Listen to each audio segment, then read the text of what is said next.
Hello and welcome in to another episode of the Fantasy Football Forecast. I'm your host, Trevor Scott, joined by my co-host, Matt Giraldi. What's going on, guys? And today we are going to be getting into the running back starts and sits, along with a couple sleepers and a couple busts for week 5. So without further ado, let's get into it. All right, and this week we have some very interesting guys to talk about, headlined by DeAndre Swift. So this is my featured start of the week. It's funny what a difference 1 week makes from, I had Swift ranked at 36, we thought Roshan was going to get an audition for the job, and then it was like all DeAndre Swift. He looked great on the ground, scored a touchdown, looked great in the air, had 7 receptions, was the leading receiver both in targets and receptions, and in receiving yards, actually, just all the way across the board. And then he gets Carolina this week. So I do think in a game that they should be trying to control the ball a little bit because Carolina's offense is pretty good, Swift could be in for a great day here. Carolina's rush defense is not very good. And if he is going to see anywhere close to 7 targets, even if it's down to 3 or 4, he should be able to do some damage with that. Kind of add an additional 5-ish points through the air to his stat line this week. And so overall, I think Swift is back in the good graces of the coaching staff, clearly, and I do think he's going to be a pretty good starter from here on forward, especially this week in this good matchup. So this is a telltale sign of why you don't cut your guys that you drafted high quickly, right? You want to make sure you see how the situation plays out fully and then maybe consider cutting him. So I know last year Swift was an early season cut after he didn't do anything in week 1 and then came back in week 2 and just dominated all the stats in week 2 against Minnesota. So looks like it similar thing happened here, but just took a couple extra weeks. So I do think moving forward, Swift is somebody that you want to be considering week to week, and is my start of the week. So my start of the week is going to be Jerome Ford. Now, this is assuming that Nick Chubb is not playing this week. There are reports that he is back at practice, but I'm not 100% sure they're going to fully unleash him just yet. After Deontay Foreman got 14 rush attempts week 2, he was down to 2 in 4 his last 2 games. Foreman has been getting a lot of the red zone carries, but last week he had like 4 rushes for 2 yards. So I don't think that they can continue to keep featuring him with as bad as he's been. Ford had 10 rush attempts for 58 yards last week, but he had an additional 7 catches. Now against the Commanders defense, who's actually worse against the run. They're allowing 5.3 yards per carry. They should be trailing in this one too, which could lead to another high volume target for Ford. Yeah, I like Ford in this matchup too. Washington was really good against Arizona last week, so there's a little bit of concern there, but I don't think against this Cleveland defense they're going to have necessarily that much success. So really like Ford this week, really like the receiving game upside. Moving on to my second start is Travis Etienne. I do think here that Etienne had a bad week last week because he kind of got knocked out of the game. But then was able to come back and did okay. Obviously, Tank Bigsby had a much better game on the ground than him. He had 7 carries, 80 yards, but he did have a couple big runs there. So I do think Bigsby will still be involved a little bit. But this might be the best matchup that Etienne's got all year against the Colts. And so I do think that the Jacksonville Jaguars are going to try and establish the ground game in this one, and that Etienne's going to be a big part of that early in the game. So I am hoping to see he gets, out to a strong start, maybe 7 carries in the first quarter type of thing. Get him going. And I do expect him to score in this one because I think that the score could be run up a little bit here with these 2 defenses not being able to really stop anybody. So I think overall Jacksonville should get going this week. I do think that they'll be able to win this game. Although Indy has won just beat Pittsburgh, right, who was undefeated, but then also lost some really bad games. So they're very inconsistent at this point in the year. But I do think Jacksonville gets their first win here, and I think Etienne is a big part of that. Yeah, I like Etienne this week, and it'll be very interesting to watch the snap shares between he and Bigsby, because if Bigsby cuts into that even more and Etienne is healthy, he's going to be a hot, I don't know if he'd be a waiver wire ad because I would assume Etienne owners own him. Also a note on Etienne that I saw, they're starting to build trade rumors around him, which I thought was interesting that, they picked up his 5th-year option, but they're not entirely sure that they're going to extend him. So if they do decide to trade him before the deadline this year, if you are an Etienne owner, just add Bigsby to your team in the event that you get 2 starting running backs out of a possible trade with Etienne. Moving on to Matt's second start, Najee Harris. Yeah, Najee Harris. This one feels gross. Najee has not been good at all, and he still has not scored a touchdown. He's averaging 3.4 yards per carry on the season and had 13 rush attempts for 19 yards last week. However, the last couple of games, he's gotten 5 and 6 targets, which definitely elevates his floor. Jalen Warren and Cordero Patterson are still injured and not practicing as of Thursday afternoon. So this is more of a volume and matchup play with Najee. Cowboys are 7th worst against the run this season, and Steelers are obviously, they love to run the ball. I think they're rushing at like the 4th highest rate amongst all NFL teams. Cowboys are down DeMarcus Lawrence. They're down Micah Parsons in this one.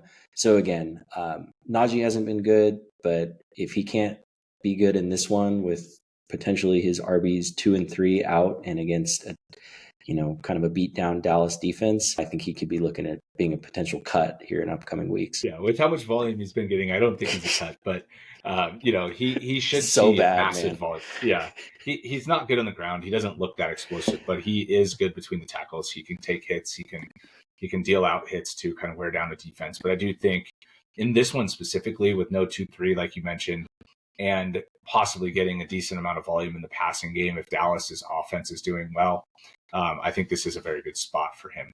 You also mentioned George Pickens in yesterday's video, so you're really in on your Steelers this week, thinking that they're going to have a good week against Dallas, which is funny because Dallas's defense was supposed to be good, but now they just look so vulnerable. They don't look very good at all. So if you own the Dallas defense as a side note, you can go ahead and cut them. I think they're kind of done as a fantasy defense for the time being. Going into our sleepers now. So the first sleeper for me that I have is Alexander Mattison.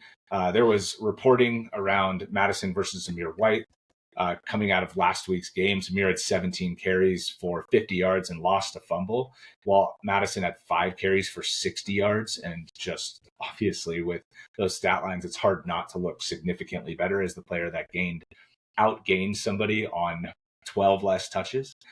So I do think that Mattison is going to kind of step in and be more involved in this one in a way that is going to kind of render Zamir White less and less rosterable. You see here, he's still 47% rostered. We did recommend adding him in multiple waiver wire videos. So if he's out on your waiver wire, go ahead and check and pick him up.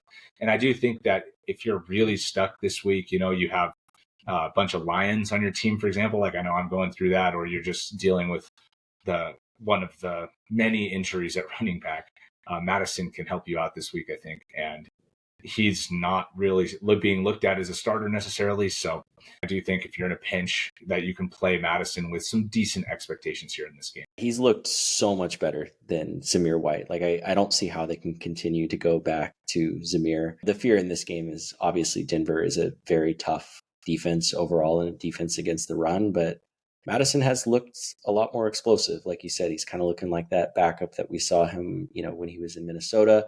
Seems to kind of thrive in that role. Yeah. So, and just a reminder on these sleepers, right? These are guys that are very deep in the rankings, right? That are like, you start looking at names and they all start to blend together. And so just highlighting one of those guys down there that I think could end up sticking out amongst the crowd here and getting into the top 25 running backs.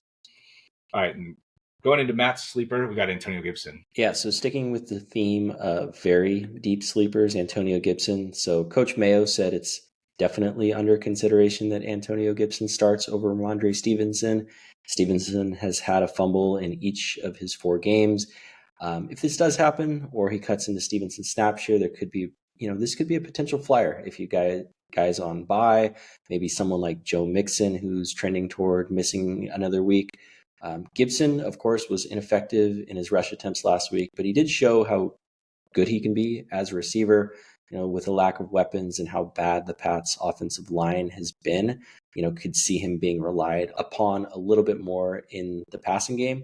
Now, with that being said, Ramondre is the best offensive weapon on this team, right? I know he's fumbled 4 times. I know that's not good, but I think with Gibson, it's maybe a ceremonial start. Maybe he sees the first drive, something like that. But, if he cuts one loose through the air, there's a decent flyer here. But yeah, it's pretty deep sleeper. Yeah, and I never thought that I would ever hear throughout Antonio Gibson's career that we're going to give him the start because Yeah. somebody else is fumbling. It's like, okay, that's like calling the pot calling the kettle black. I mean, come on. Gibson is the one running back in the league that has fumbled at a higher rate than Stevenson since Stevenson came into the league. Like, this is not something that I ever thought I'd hear. Like, oh, this guy's got fumbling problems. Let's give the ball to Yeah. Antonio Gibson instead. Like, okay, Good yeah, God. let's see how that works out for you. Good job in knowing your personnel and how they've been performing in their careers. So, again, Gibson is very explosive, though, right?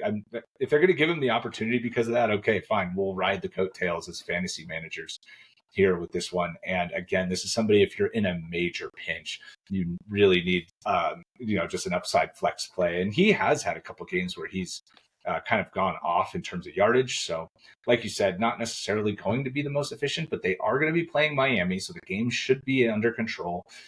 They should be able to run the ball consistently, right? We saw against the Jets when they were getting blown out that they ended up running like 6 times. That's not going to be the case in this game, like no matter what. Miami isn't going to be able to open up a lead that's going to worry the Patriots in any sort of way.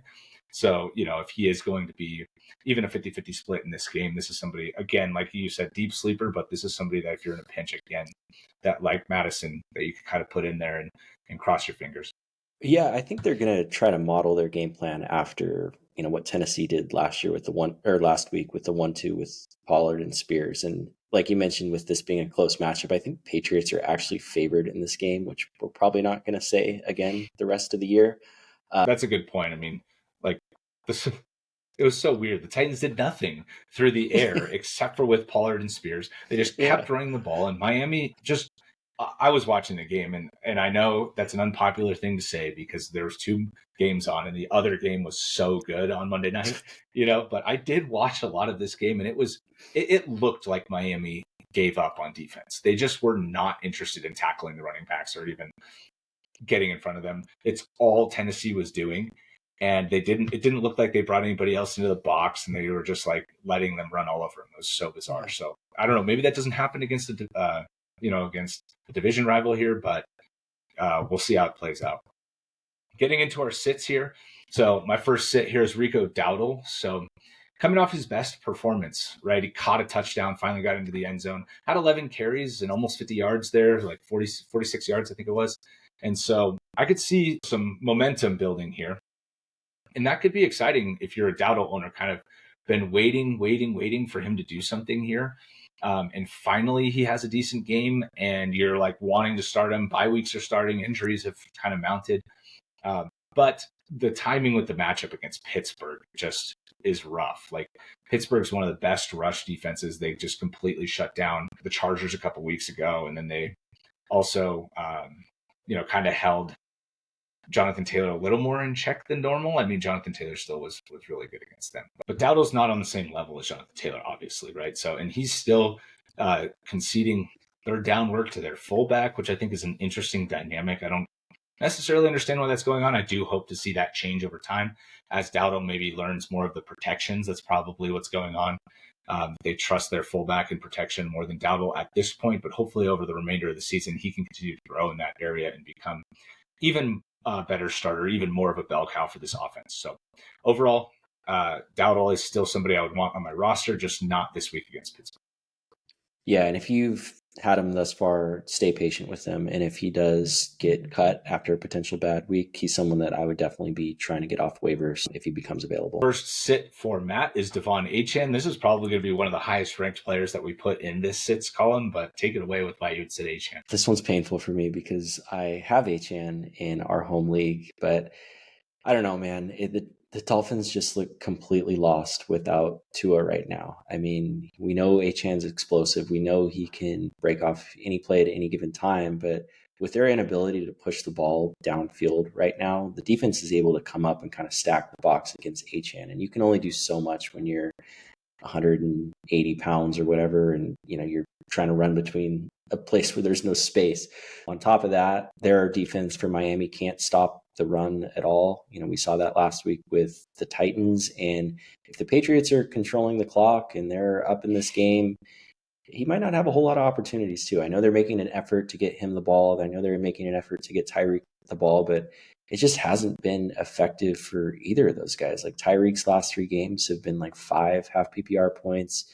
Achane scored 7 and 4 half PPR points the last 2 weeks. So I get it. If you don't have better options and your mindset is I'm starting my most explosive players at any given time, but I think we're just going to have to be patient until Tua comes back and at least tempering expectations with Achane. Now, if you are an Achane owner, don't let someone lowball you an offer. Like if you're really in dire straits and you need to trade him away, make sure it is for very high value, because once Tua returns, we're looking at, top 5 rest of season upside from the running back position from him. Yeah, and that's a good point. So give just a couple guys, because I do want to probe on Achane. Like if you got, say, Dontavian Wicks off of the wire, you playing him over Achane in a flex spot this week? Wicks, yes. What about Wan'Dale Robinson? No. What about, say, you had Khalil Shakir on your team? Would you play him over Achane, somebody you drafted probably end of the draft? No, I would not play Shakir.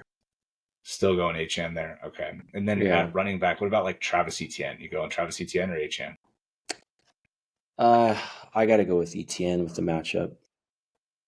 And then a bad matchup for James Conner, who we're going to talk about here in a second, and kind of transition here. But would you play James Conner against San Francisco, or would you play Achane? I would probably go Achane, because Conner has had one bad game, and it was against a good rush defense. So that scares me a little bit. So kind of sounds like you're still probably going to end up starting him. And that's what we said, right? That he's high enough upside where it's you likely don't have a choice. So this kind of fits the bust description as well. But overall, obviously this is due to offensive situation,